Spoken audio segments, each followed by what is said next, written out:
Hey guys, what is going on? This is Matt here, and welcome to some more customs on this mapping. So guys, in this video I'm going to show you guys how to make an arched bridge. So it's pretty much just like a normal bridge, except underneath it this will be a bit of a tunnel type look underneath it. So first of all, what I need to do is draw out a very sort of basic bridge looking shape. So make it just like this, nothing too complicated whatsoever, just like this. There we go. There we go. So we've got a really simple looking bridge here. So next what we need to do is create a curve patch, because I'm going to make it go up like this. Well, I'm going to show you in the 2D grid view actually. So we go up and it's going to curve around here and then come back down, okay?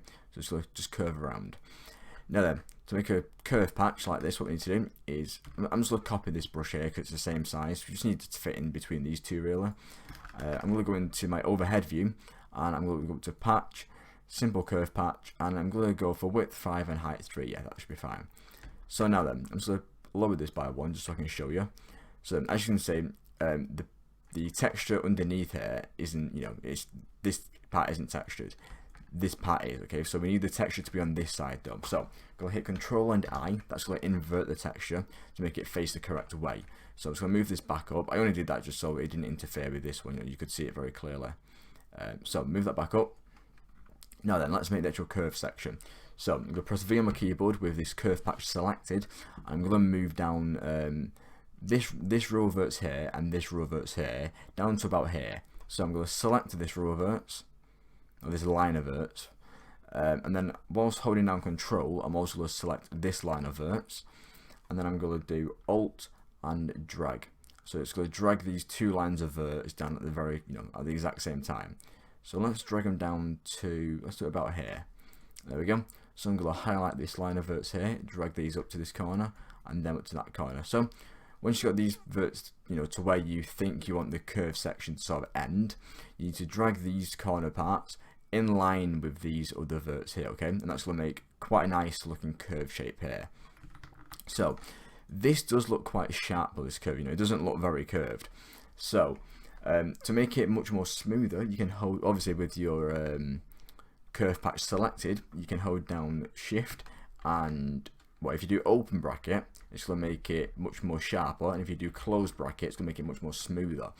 So I'm going to keep it like that. So Shift open bracket with it selected to make it sharper, and Shift and close bracket to make it much smoother. So now you can see we have these end parts here, okay, and we need to fill these in. So with this selected, with this curve patch selected, I'm going to hold down Shift and C. I don't know why I say Control then. So yeah, Shift and C to bring up this window here. Now I'm going to be using inverted bevel for this video. So I'm going to select that and click OK. And as you can see, it creates two caps now in the end. So we've just sort of capped this side. We've got two end caps created here. Now, as you can see in the 2D grid view though, these don't look like, this is the curved part here, and if I select that one, it's not quite as smooth as that one. So I'm going to smooth these out using the exact same method, holding down Shift and close bracket. Now I'm going to copy these over, these two end caps over, so I have this part here also filled in. So copy them and move them over. There we go. So now let's texture all this now then. I'm going to texture all this first, all the brushes first, because we do need to use some surface inspector stuff in a minute. So let's texture all that. Yeah, actually, let's go for that one. That's a bit better. Right, so then I'm going to select all our end caps and let's texture them. But as you can see, it doesn't really look very good. That something's messed up here. So I'm going to select these. I'm going to bring up my surface inspector by pressing S on my keyboard. I'm going to click light map. And then done. And now you can see it's going to align the textures perfectly, and it looks much more better. It looks like it should do now. So with this curved patch here, I need to do the exact same thing. As you can see, this texture here looks pretty decent, but this one here looks very stretched, and it's also facing the the opposite direction to this one. So this one's going like horizontal, and this one's going vertical. So I'm going to select that. I'm going to bring up my surface inspector again, and I'm going to rotate it. I don't know why it was on 180 anyway, but so I'm going to rotate it. Now you can see it looks a lot better now. Now then, to know if, basically when we actually go into game, to know if this has been light mapped properly. Now, light mapping is pretty much just making textures show properly in game, you know, don't look distorted, you know, they all look like they should do, really. So, I'm going to actually go into light map mode now. Now, you want to be doing this quite a lot as you're working with patches, because, you know, things can mess up quite a lot if you don't do it. So, I'm going to hold down shift and press L. And now you see we're in light map mode now. So, if you see a texture with this sort of pattern, you know, so quite a, you know, a normal looking like sort of checkerboard pattern, sorry. That's what it should look like.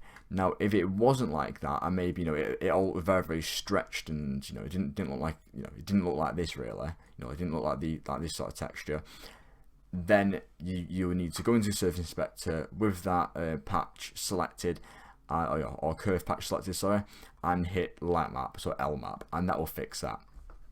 So yeah, so go to press shift and L again twice to exit that, and now you see we're back in the normal view. So as we can see, when we looked at this, it, you know, the checkerboard sort of pattern all looks perfectly fine, which means when you go into game, that should look perfectly fine. Now, of course, as you can see here, you can see a little bit where the texture, although it is the same texture, you can see where this curve patch changes onto a normal brush. Now, with a more complicated texture, that's going to be much more obvious, okay? But with a slightly less complicated texture, you know, this texture isn't that complicated, but as you can see, you know, it's still, you know, if you're looking at it for quite a while, you know, you would notice it. So just play about with Surface Inspector, and pretty much just until you get it to the stage you want it to be at. You might not ever really be able to get it, you know, perfect, but as long as you have it pretty close, in game it'll look pretty good. But yeah, it's it can be very, very difficult, you know, to get it to pretty much match up perfectly. In fact, some textures might not do that whatsoever. You know, it might take you, you know, an insane amount of time before you can do that. So, you know, just try and get it to match up as close as you possibly can, and in game, you know, it'll look pretty good. So yeah, guys, thanks very much for watching this. Remember, if you have any questions, please leave them in the comments below, and I'll try my best to help you there. So yeah, guys, that's been how to make sort of an arched looking bridge. So yeah, guys, thanks for watching this. Thanks for the support as always, and I'll see you guys later. See you guys.